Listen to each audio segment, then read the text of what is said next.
You're listening to the Business Brain Food Podcast. This is episode 130.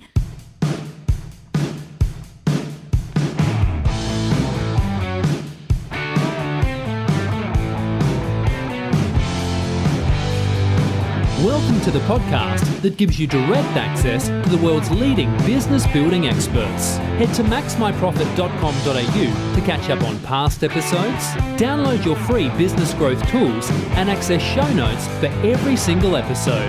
Now here's your host, Ben Futrell. Well, good day and welcome back to the Business Brain Food Podcast, my friend. This is the podcast that's 100% devoted to taking you and your business to the next level. And the good news is, doesn't matter if you're brand new to this business thing, so maybe you're just scratching that entrepreneurial itch, or maybe you're like myself and you've been in business for a long, long time and you've got the scars and the wounds to prove it. No matter what, there's always something new we can do to take our business to the next level. And today is absolutely no different. Really, really excited, in fact, to have Nicole Ertas coming on. She's the author of Freerange Brands, her brand new book. And has worked with some amazing global companies on their brands and is going to help you because what she focuses on in particular, which I think is awesome, is helping small businesses by being current and understanding that, you know, today in 2017 and beyond, that branding is a whole different beast to what it used to be. So we're going to talk about that very, very shortly. Now, before I do that, if you're a long-time listener, welcome back and thanks for tuning back in. Really do appreciate it. Hopefully this is helping you take your business to the next level. And, because my passion is about helping reduce the fatality rate of small business in Australia. It's funny, I just looked at the latest statistics on that, and they say 92% of small businesses are failing within the first 5 years, and less than 1% are making it past the 20-year mark. And that's pretty amazing, pretty staggering numbers. They've always used the old 80-20 rule as a bit of a rule of thumb and said 8 out of 10 don't make it, but it's actually 92% don't make it in the first 5 years. Now, ask yourself, why did I start my business? I can guarantee it wasn't because you wanted to fail. So you want to make sure you're on track, you're on point, you're focused, you're disciplined, you're doing what you need to do, you have a plan and you're driving forward. That's important. So thank you once again for tuning in again as a regular listener. I hope we're helping you achieve that. For those of you that if it's your first show, welcome to this Business Brain Food Podcast, and I'm looking forward to helping you take your business to the next level. Now, no matter whether you're a long-time listener or you're a first-time listener, you can grab yourself a free business planning template over at MaxMyProfit.com.au. Or you can register for one of our free events over there. What we love to do is we love to engage with you at a high level and help you take your business to the next level through better planning, better systems, better marketing, better sales, better team, and you having a better life. I was just talking to a client this morning. In fact, before I recorded this, I recorded a little case study interview with that client, and he had been with us for 3 years. And I said to him, what's been the biggest difference? And he said the biggest benefit for him has been himself, not just his business. Now, hold the phone a second, because his business has done great stuff as well. But he said that the biggest benefit has been that he has a better belief in himself. He feels much better about himself. He's more focused. He's more driven. He's working on the things that he likes doing, and he's working a lot less. He's gone from 6 days a week to 4 days a week, and his business has year on year doubled every year, 100% increase every year. Wow, that's amazing. Now, I'd love to take credit for that. And of course, we had a part to play in it, but it's more about him just being willing to change, and I always say, if nothing changes, nothing changes. So, the podcast, this is what it's all about, is helping you take your business to the next level. If you are keen on taking your business to the next level, MaxMyProfit.com.au is the place to go. All right, let's have a chat about today's guest, and then I'll get Nicole onto the podcast. So I think you're going to really love Nicole. She is so passionate about branding. And, it's interesting. I've spoken to a lot of people around branding, and typically they talk about the big end of town. Now, we do that. We have a chat about some of the bigger companies and how they've benefited from branding. And, we look at some that are doing branding really well and adapting to the changes that are happening in the world to make it more relevant, and those that aren't. We talk a bit about why a brand doesn't work, but in particular, Nicole is really focused on helping you, the SME, get the best out of, understanding how to be relevant and build your brand, and know that it's not just about a logo or a color or a slogan. It's more than that. And she breaks it down, which I think is awesome, and gives us a bit of a snippet as to what's in Freerange Brands, her book. Now, she's an executive advisor and recognised global brand strategist who has helped many of the world's finest and most powerful brands that you would even recognise. Her thinking has been embraced by companies such as Jim Beam. I'm sure you know them, may even be a drinker of that. Wrigley, SC Johnson, Johnson and Johnson, Kraft, Nestle. I mean, the list goes on. She's a speaker and consultant for global business teams and startups. So she doesn't just work with big brands, but also with startups to help them understand how to encompass and embrace branding their business to get the best results. She's been conceptualizing and launching global brand building strategies for over 20 years. So it's not her first rodeo, and her success in global innovation and brand leadership gained her recognition in Brandweek's Super Brands of Forbes, the New York Times, and selected to one of Crane's Chicago's Business 40 Under 40, and has received her MBA from the Kellogg Graduate School of Management, which is pretty cool. Now, she released her book, Freerange Brands, in January 2017, so it's a brand new book, and she's going to reveal how a new breed of brands that have broken through the gates and upended many of the traditional corporate brands, so those big players that you see all the time, that had once dominated the marketplace, that are no longer. These brands have consistent strategy that harness the consumer revolution that is happening right now by activating against 4 new types of consumers that all brands must contend with. So, in this interview, you're going to learn what the 4 types are and how you can maximize your return on investing in branding, in building some sort of brand strategy, and establishing your brand in a way that your competitors will not even think about. Edutaining with business brain food. So I'm excited to have Nicole on the Business Brain Food podcast today. Welcome to the show, Nicole. Thank you. Thanks for having me. My absolute pleasure.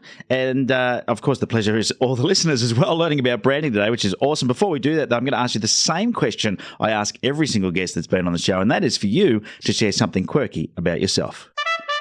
It's time for something quirky. And now, something quirky. Well, I guess most of my professional colleagues are surprised to find out that I went to Burning Man for 10 years. Burning Man. Now, for the listeners who don't know what Burning Man is, because that sounds like you're just like burning people as a hobby, maybe you can explain what is Burning Man? Yeah, I actually did meet a lot of people from Australia because people come from all over the world, but it's a really big festival out in the Nevada desert right after Labor Day or during the week of Labor Day. And it is all about radical self-expression. So you can imagine it's a pretty crazy experience. Yeah, and I believe it's limited, isn't it? There's a limited number of tickets available each year. Now there is. There wasn't when I went, but now there is. Yeah. Yeah, but still something huge, like 40,000 or something ridiculous. So the desert. Yeah, I think it's even up to 60,000 now. Wow. And I have seen some images. There's actually a follow a photographer who goes there every year, and he grabs some images from there. It just looks wild. So I am surprised, Nicole, I got to say. That is quirky. It is really incredible. It's probably the most incredible thing anyone could do. So. Wow. And do you still go, or you don't go to that anymore? You know, I have an 8-year-old son now, and it's just so big now. It's just, I would go if I had the energy probably, but I don't. Great, so no. Great stuff. Now we're here not to talk about Burning Man or your crazy, quirky things that you do, but more to talk about your expertise in the area of branding, because businesses rely on having a strong brand, don't they? So tell us a bit about your background and how you got into the whole field of branding. Yeah. So I guess I didn't know what it was at the time, but what I really loved was consumer insights and consumer ideas that were resonating with people differently, depending on who they were. And I never really knew what that was. I thought it was advertising, and it's somewhat advertising, but ultimately what it is trying to connect with what really motivates someone to do something and why people do things. And I think there were probably a lot of different directions I could have gone, but I did find myself in the field of marketing and wound up getting into brand management, which really is more on the business side of building a brand, which was a great way to start because you can learn all the different elements of the business. But ultimately, where I kind of drove my career was into new product innovation and really understanding consumers and what drives them and motivates them. Yeah, great stuff. And what is a brand strategist? How would you describe that role that you fulfill? Well, it is really understanding first and foremost where the white space is within, where that intersection is between what a business or an organization or a person wants to accomplish and where the audience could be for that. It could be anything. It doesn't have to be a product. It could be a service. It could be B2B. It could be B2C. It almost doesn't even matter. The idea is, what is it you offer and what is it that makes you distinct and special? And what is it and who is your ideal audience? And then how do we talk to them? How do we find them? Yeah, so branding is more about, so it's more than just about a logo, isn't it? I mean, a lot of people get confused about what branding is, but branding, I mean, you've just sort of given us a bit of an insight into, branding is much more than just a logo or a tagline, isn't it?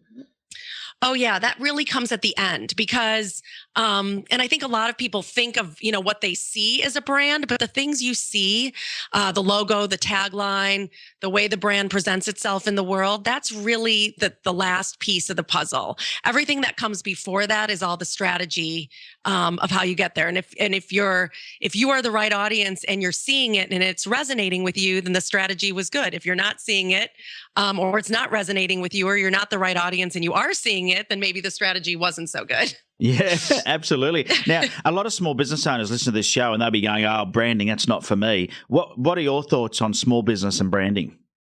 Oh, I think branding's for everybody. You know what? It's the only thing there. Well, you're talking to someone who's a little biased about it, but really the way a brand is defined as a relationship a buyer has with a seller, essentially.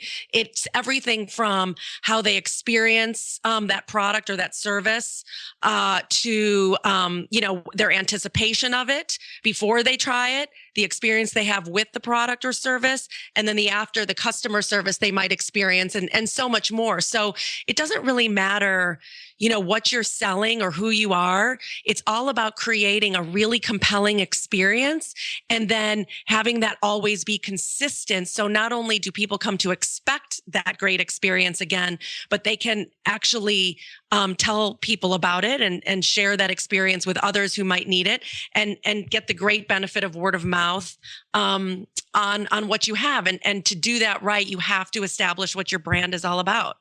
Yeah, good stuff. And before we get stuck into that nitty gritty, because I want to find out a little bit about how a company goes about doing that, have you got some examples of people that have done this really well from a branding that you could share?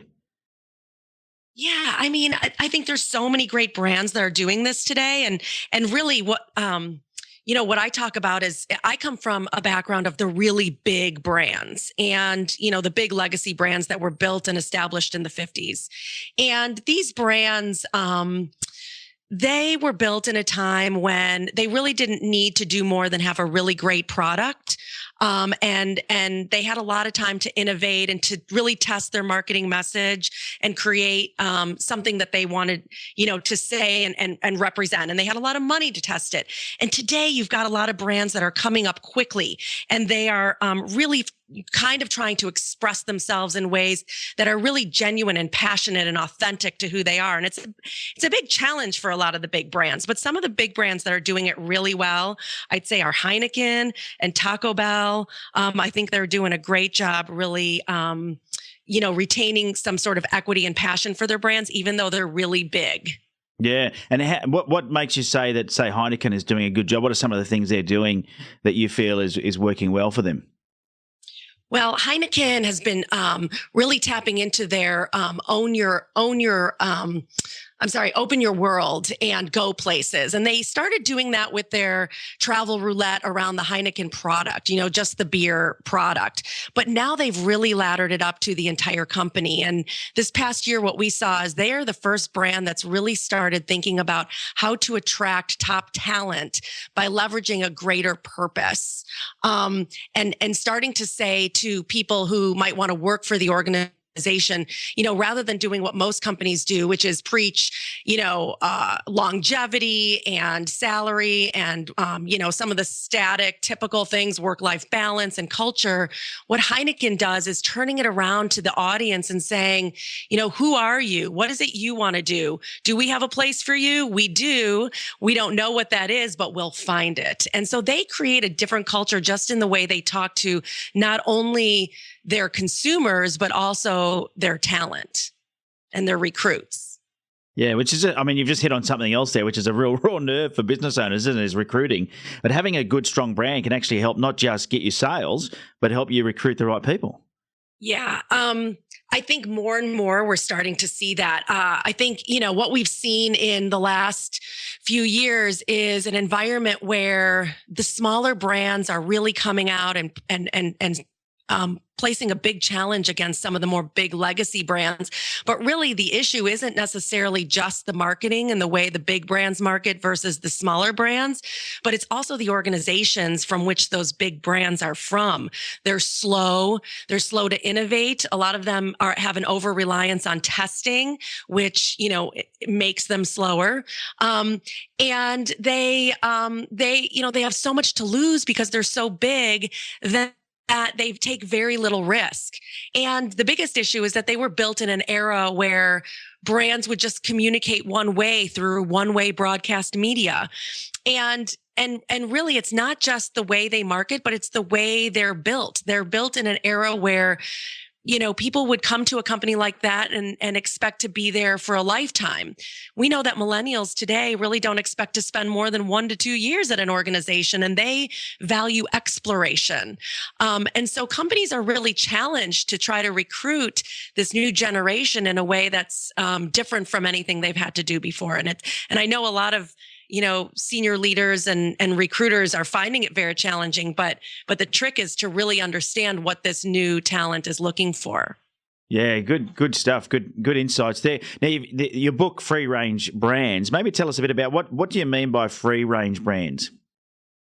So it's really kind of what I've been dancing around a little bit. And that is that, these big dominant brands with the best creative, the biggest marketing budgets, they're finding it really hard to stay relevant in today's organization today's marketing environment, because there are so many new hyper relevant brands that are coming out that are just really disrupting the marketplace.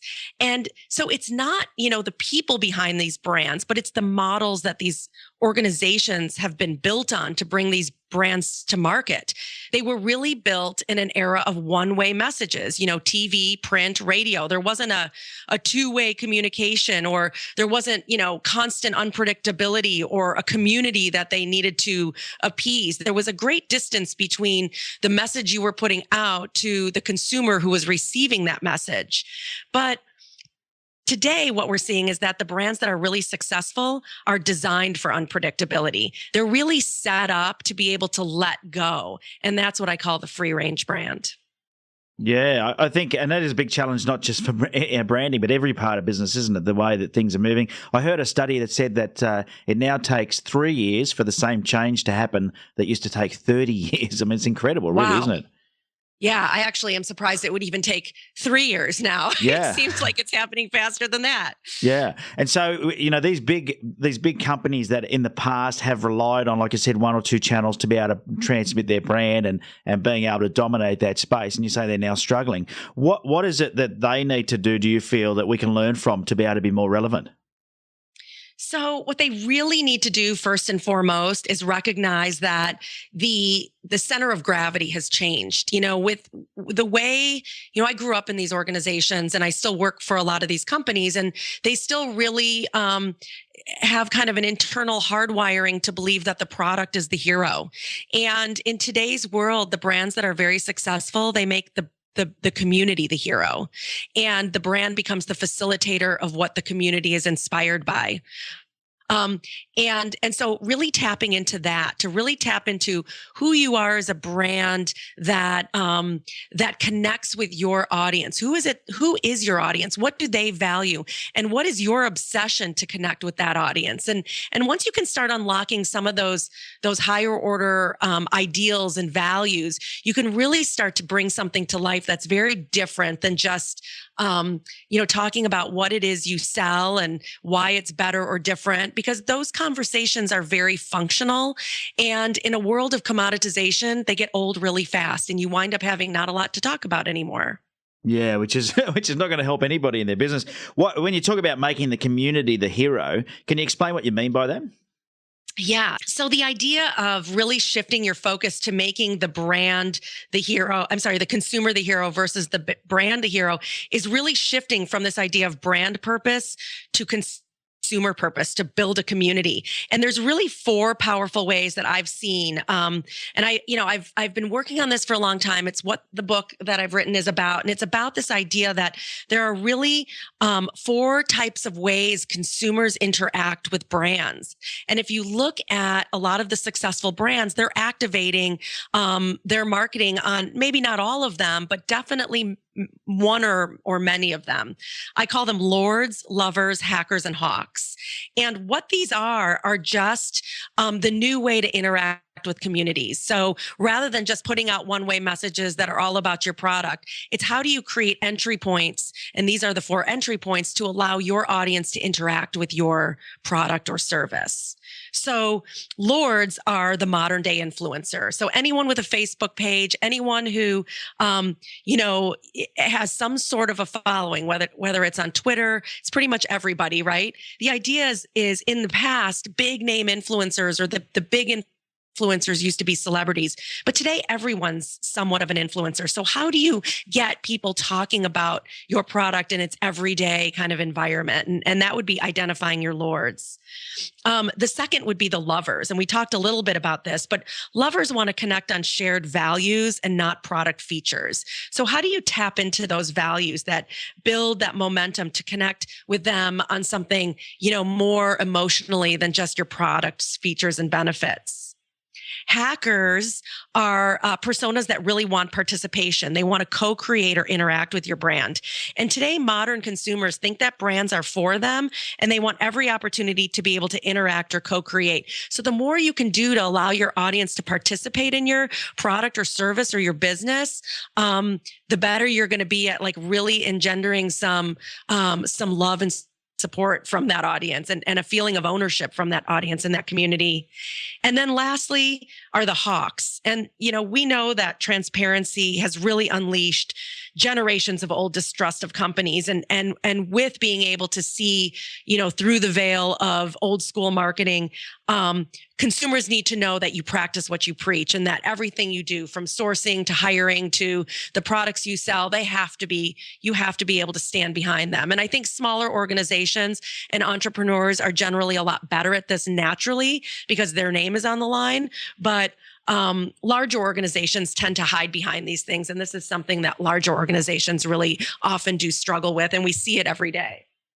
Yeah. And I think that's an important thing, isn't it? Because, what you've said there, for me, just a light bulb went off is the reality is marketing used to be one way, didn't it? When you think about radio advertising, newspaper advertising, television advertising, it was all one way. There was no ability for a consumer to be able to respond except to go and buy.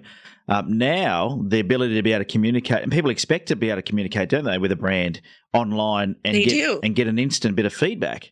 They do. How important is it for companies to be able to embrace that, the new technology in enabling their clients, prospects, customers to be able to, communicate with them? Well, I would say there's a lot of companies that can survive without doing it. But ultimately, they're going to be outwitted by probably a competitive product that's doing it better, or that is doing it. Because I like to think about it as the difference between a product and a brand. A product is something you sell that has features and benefits for a certain price point. But we know today that you can pretty much find everything you need anywhere you want it. It's not hard to find multiples of the same type of thing. And so what happens is if there's nothing else there, you just start shopping on price. And for a company, a big company or a small company, to avoid that ultimate destiny of just price competition, they've got to be able to differentiate on another level. That's one really big reason why you want to connect and you want to build a community and you want to create people that are loyal to your product beyond just, the functional benefits that you offer. But another really big reason to do it is because it's really hard to have a social conversation if you have nothing to say except what your product does.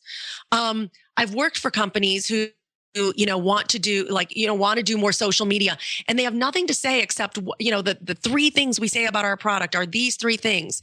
And in the old world, that's what we did because we had 30 seconds on TV. You didn't have more time than that. You had to boil it down to one message. And that was what, the rigor was in doing really great marketing in the past. But today, you're expected to be on a social stage talking, on multiple channels daily, if not just a few times a week. And if all you're doing is repeating the same product message that you have or saying the same thing or just talking about yourself, I like to equate it to somebody going to a cocktail party. You're not going to be someone who keeps telling the same story, and you're not going to be someone who just talks about themselves, because if you do, people will start to walk away from you. And this is what a lot of the big brands do. They talk about themselves and they repeat the same message over and over again. Now, of course, with this online social world, as a business never has complete control now over what is out there, do they? Because of things like reviews, review sites in particular, and then the ability for an individual to be able to use social media. I mean, I've seen some amazing global campaigns happen from one individual who wasn't happy with a motor vehicle they bought, or with a product, or maybe an airline, the way they crushed their luggage, and it was videotaped from from a smartphone, from a window. The world is now watching in a different way, aren't they? How have you seen that affecting brands that in the past have been immune to that? Yeah, so this centers around what I characterized as the hawks. And so we could go into each one of these in depth, but the hawks are really, anyone, you and me, that sees some form of injustice within an organization or to a consumer or even, something to ourselves, and we tweet about it or we post it on Facebook, and suddenly it gains momentum.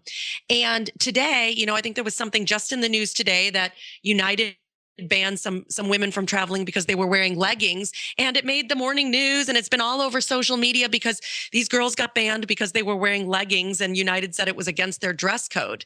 And now United is out trying to defend themselves. But the issue is that ultimately, this is why we want to understand what we value as an organization, whether it's a product or service, big business or small, because this is what is ultimately going to be your compass when these things happen. Because ultimately, what a brand needs to do, a business owner, anyone who works for the company, they need to know what that company stands for and what that company values. And the right thing to do when coming under fire is to know what those values are, and whether you stand up for yourself and say, no, this is what we believe and we're going to stand by it, or you get a mea culpa and say, sorry, we made a mistake. Consumers will forgive you. But if you don't know what you stand for and you start running in circles and trying to hide and defend yourself when you're not in a defensible position, that's when they'll skewer you. Yeah, which is interesting. And the big airlines have been hit hard. But I think a lot of those organisations like United, they've been around, I think, and they're struggling with this change, aren't they? They're struggling with the new era of marketing or branding or being seen in this public eye, and it's making it tough for them. Yeah, it's really hard for any organization. And again, I keep going back to these big organizations, but these large companies were not built in a time where you had to have a bigger purpose. They were built at a time where they solved a problem. A product solves a functional problem. They didn't have the purpose of saving the world, but today brands oftentimes have more power than governments or world leaders. And the brands that are stepping into that power are really elevating themselves, whereas the brands that are still kind of hiding from it are getting lost. Yeah. So how does a business, especially a small business who would be listening to the show, go about establishing a brand? Is there a process they should go through if they think, okay, this is important and I want to start working on this? Yes. I always ask everyone, and I work with a lot of small businesses and my own I'm a small business myself. And the first is to really understand, what is your obsession? Why do you do what you do? What is it that drives you and motivates you? Because we know that's what makes most entrepreneurs successful to begin with. And really that's what's going to come through in everything that you do. And that's going to define your values. And you want to be able to express those values in a way that consumers and your customers will really feel it and know that's why you're different. We talk a lot about purpose and understanding your why, and there's no time like the present that isn't more critical, because without understanding that, you're really falling back into the world of just being a product, and ultimately the destiny there is competing on price. But when you know your purpose and you can express that and you have something bigger to bring forth, and again, it doesn't have to be a noble purpose.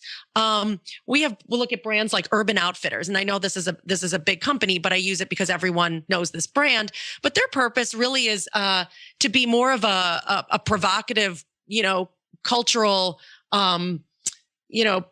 informer. Their merchandise is very provocative, and if they didn't stand for having such a outlandish sort of positioning, they wouldn't be able to get away with it. But they can get away with selling what they sell and saying what they say because they stand for something like that. That's who they are. They're hedonistic. They're a brand that you would expect that from. So you just have to be aligned to whatever your values are, and that's what you have to really start with, and that's probably the most important thing. So is this but beyond that, is that an easy thing? Do you think? Do people find that an easy process to go through, or does it take a bit of time? Because I think I've met a lot of people that have struggled to really find their purpose. Mm-hmm. Do you think it's just within them and they need some help to discover it? Yes, I actually think pretty much everybody knows it, but it often needs to be excavated because as entrepreneurs, we work so hard on our product and getting our service and everything, where it needs to be, that we almost forget why we did it, where we started. We sometimes forget what really motivated us. And it's usually something very, very simple and something very human and very emotional. And the trick is to really dig deep and remember what that was and try to articulate that in, I think, the most human and transparent of ways. Great. And so once I've discovered my why or my purpose, what are my next steps then? How do I communicate this? How do I put this together in a way that's going to inspire a community? Well, I think what you have to do, we're talking about really, transforming your obsession into a way that links to your product and why your product is the expression of what drives you or what drives your organization. But then you need to, like we talked about in the beginning, is stop talking about your product and yourself and who you are and really start to create entry points to invite a community in.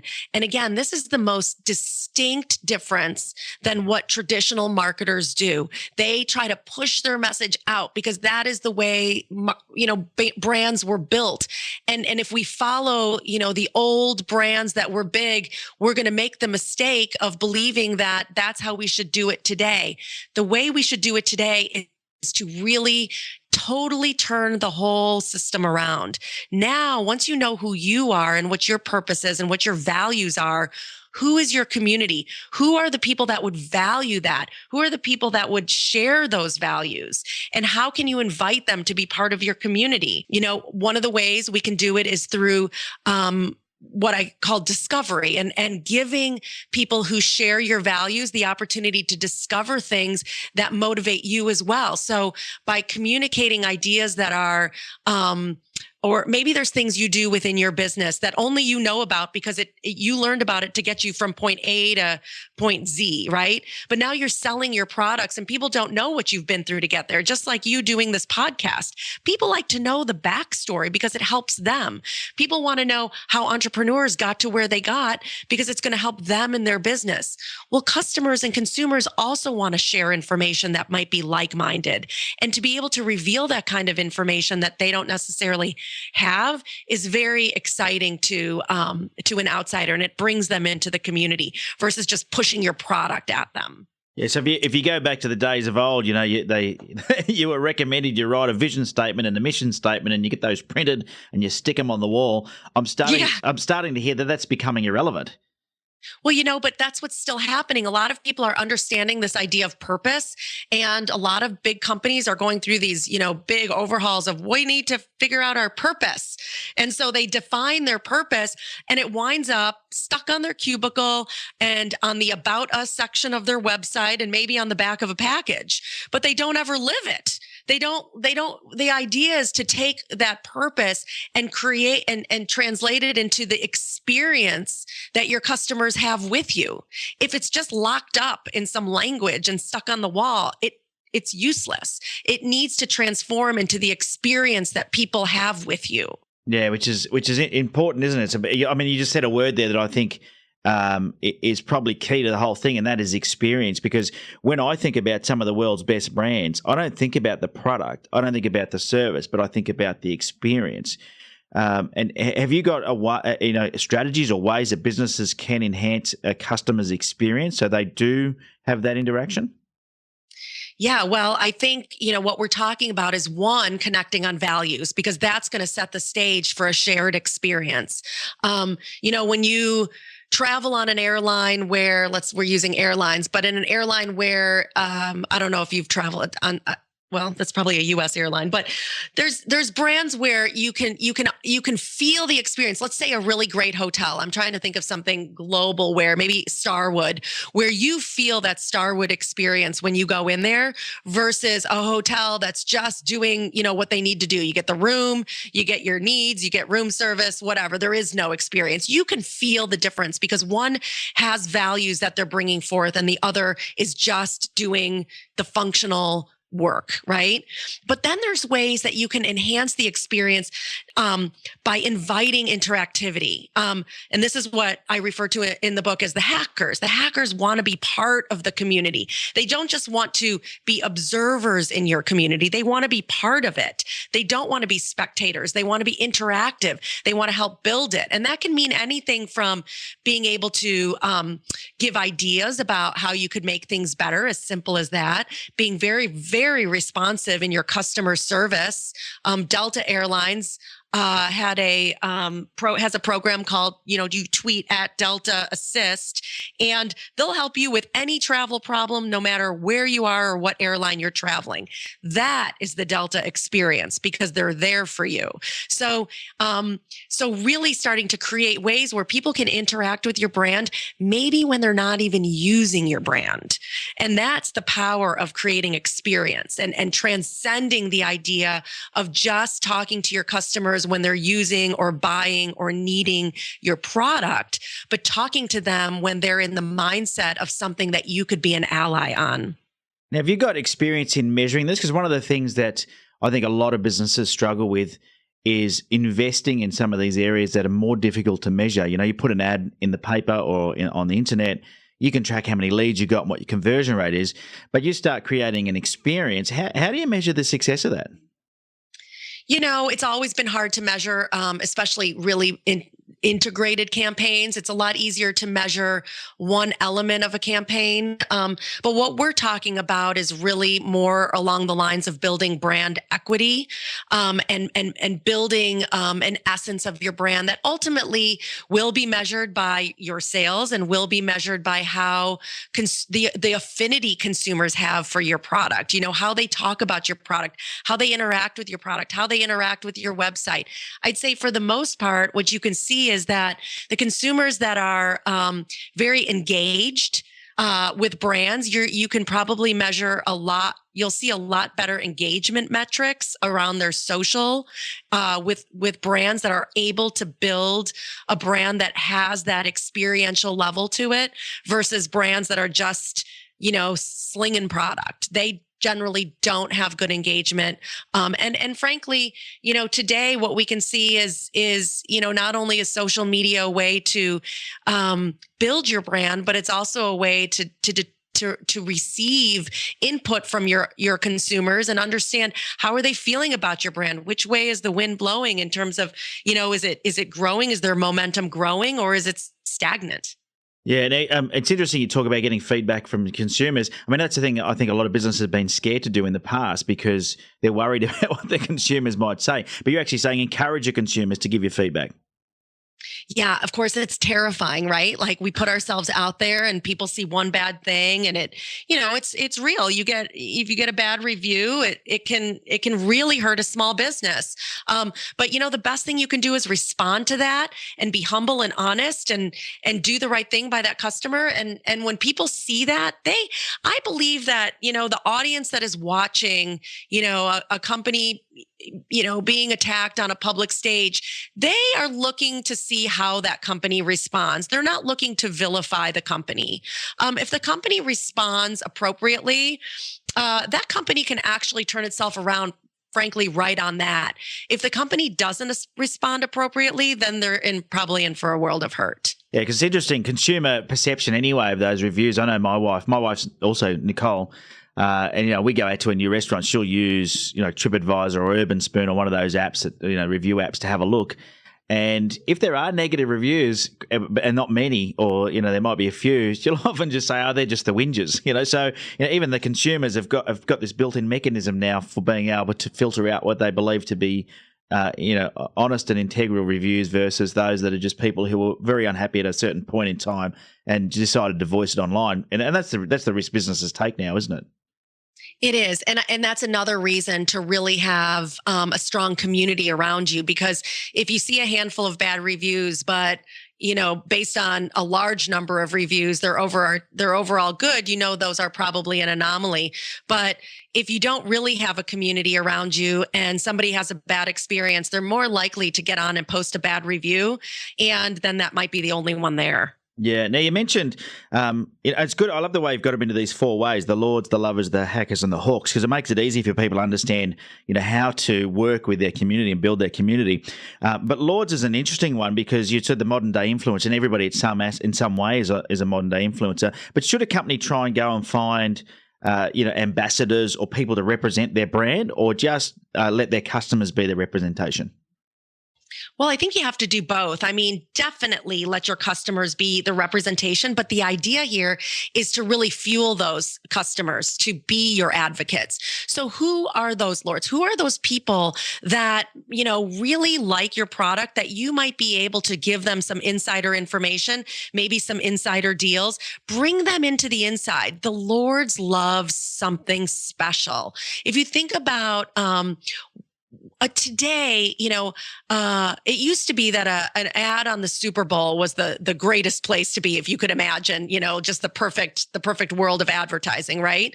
But today, that's actually not the best place to be, because once everybody has heard something, a piece of information, it's really not interesting anymore. Today, what carries great social currency is something people don't know, because everybody has access to everything now. So if you have some information that people don't know, or that might be interesting, you're gonna want to share that. You're gonna want to share it with your colleagues. You're going to want to share it on your social media, especially if it's interesting.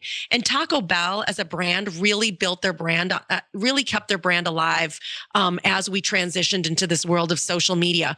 They would launch new products and they would invite their best customers to come in and try them. And they would, invite them to a secret location, and they would surprise them, and they would do some sort of fun spoof kind of, reveal that this is really Taco Bell. And then the customers would be so, surprised that they would tweet about it, and they would share it, and they would take pictures because they had something special. We're seeing more and more brands trying to hold back a part of what they do to keep the really special stuff for the people that really want it. Because when you get access to something behind the scenes, you want to share it because it's what makes you special within your social community and among your followers. So they say Facebook should be called Brag Book. I've heard people say that. Exactly. And you want people to do that, don't you? You want people to brag about whatever it is you've just done to make them feel special.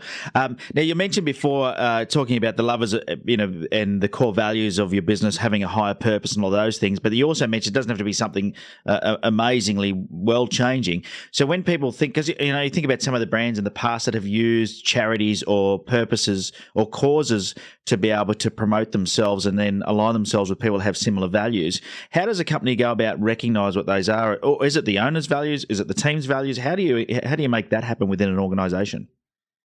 Well, I think it's going to be different for any organization. If it's really driven by one person, then that person has, can make that decision. If it's, I would definitely caution against creating something based on people that, don't have some sort of ownership stake in the organization, because ultimately, they could leave and then you may not share those values. But once, depending on the size of the organization, you may have to actually, really sit down as a team and determine what is it our company stands for? What is it we want to say in the world? Whatever that is. It could be fun. It could be funny. It could be, it could be meaningful. It doesn't matter. What matters is that is what you believe, and that's what you're going to, bring forth. I just saw this new Jolly Ranchers ad that just came out, and they're finding athletes that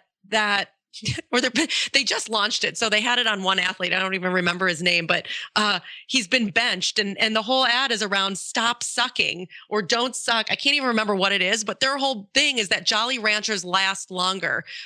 Keep sucking, something like that, because Jolly Ranchers last so long. So they're all about long lasting, and they laddered long, and we can all identify that with Jolly Ranchers, right? Like they last forever. And then but then they laddered that up to this idea of like, this idea of, don't suck or keep sucking. And they made it fun, and they're making their whole campaign fun. And so, that's an execution of what they believe in. But if what they believe in is this, long lasting candy, then everything is going to come off of that. And they can start building emotional platforms off of that. But that could be the core that evolves from a functional essence of what they are. So I think when you sit down, whether it's just you or a team of people or a whole division or organization, you kind of have to excavate down to the core of what is it that you will always be no matter what is never, ever, ever going to change. And then how can you start to express that in different ways? Yeah, great stuff. Great insights, Nicole. I tell you what, listeners are getting a lot of gold today. We're just about out of time, so I'm just mindful of that. But I'm really appreciative of you coming on the Business Brain Food podcast and sharing your passion. I can hear the passion in your voice, and it's always good. It's always good when someone is that passionate, because you're just giving so much. I appreciate that. Thank you. Well, the pleasure is all mine. Thanks for having me. My pleasure. Now, how do people find out more? Well, you can go to freerangebrands.com, and we put out a weekly newsletter that's kind of gives tips and tricks and examples of brands that are doing, really interesting things, and how small businesses can get there. It's really geared towards a smaller business. The book is called Freerange Brands, and it's on Amazon, or you can follow on Twitter at Freerange Brands. Great stuff. So if you missed any of those because you're on the treadmill or driving the car, we'll put it all in the show notes. This is episode 130. So if you go to BBF130, you'll find all the links in the show notes, and you'll be able to visit those websites and follow Freerange Brands on Twitter. Sounds exciting. All right. All we've got left to do, Nicole, is the 60-second scramble. Are you ready for that? Okay. Yeah. All right. The clock's starting. What's the favorite app on your phone? Probably Flipboard. Flipboard, okay. It's like it aggregates all articles, so you can search by topic. Oh, so cool. Do you have a hidden talent? I actually do charcoal. I work with charcoal. I'm an artist. An artist. I always love asking this question because I learn even more. What's your biggest addiction?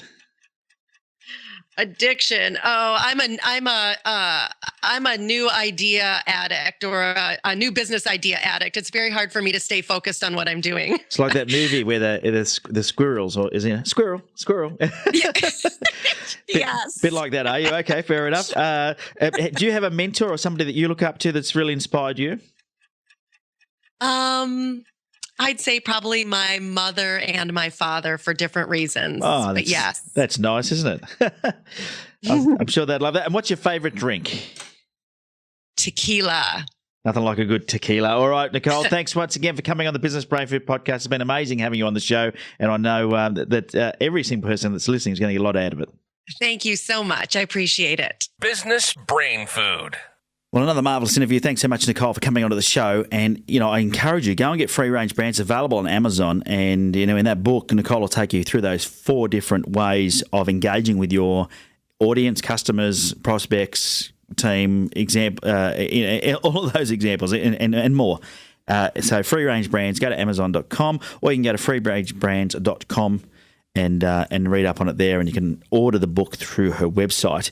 Once again, Nicole, thanks so much for coming on the show. I loved your insights, your passion and enthusiasm, and I think that every small business owner needs to be thinking about how can they engage with their brands better and use the power of technology to make that happen. And now, on that note, by the way, if you want to engage with the Business Brain Food podcast in another way, head across to facebook.com/groups/businessbrainfood, because we do have a group in there, and I'd love to get your feedback. If you've got any ideas, anything I could do better, anything you'd like to see, or you just want to jump in there and have a chat, be totally selfish and ask a question to help you in your business, go for it. That's what the group's there for. We're having a jolly good old time in there, and you're missing out. So facebook.com/groups/businessbrainfood is where the fun is at. All right. Now, not much left to do. Just to say thanks for tuning in this week. If you are enjoying the podcast, please leave a review or rating on your favourite podcast player. I do appreciate it when you do that, because it helps not only me get a bit of feedback and understand what it is that you enjoy, it also helps those that are coming across the show to work out whether or not it's a good show for them to listen. On that note, until next time, have a profitable day. Cheerio.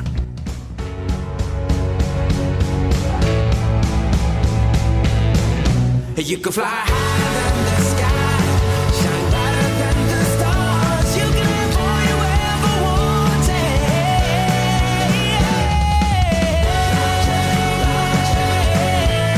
The Business Brain Food podcast was brought to you by MaxMyProfit.com.au.